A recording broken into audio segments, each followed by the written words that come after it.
galera, beleza? Na brisa, né? Salve, Renato, tudo bem, galera? Estou aqui com Minecraft, galera. Eu tô trazendo aqui, mano, uns mods que eu instalei. É só começar a gravar que eu tenho.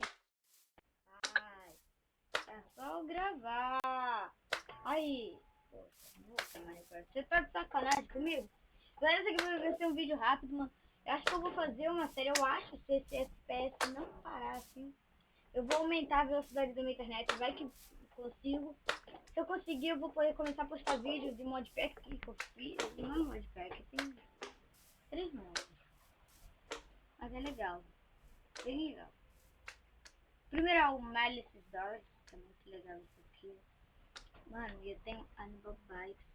Sabe o que dá pra fazer com esse Animal Bikes? Dá pra eu pegar um morcego.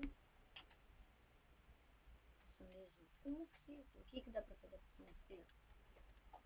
Isso mesmo, é muito bonito esse mod. Você pode voar com você. Bem legal, né, galera? Você ganha até a Night Vision, porque ele é um morcego, caramba. Morcego gigante! Tá bom, parei. Eu vou adicionar mais mods, tá bom, galera? Vai ficar muito legal isso, mano. Se vocês quiserem essa série e minha internet ajudar, falem nos comentários que vai ser muito low crazy pra mim, galera. Bem, esse vídeo aqui só foi com uns avisos aqui. Minha internet vai até voltar, vai ficar mais forte. Vai que o FPS fica melhor, sei lá.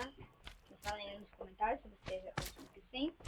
E mano, então é isso aí, galera. Eu só queria mandar esse avisinho aqui.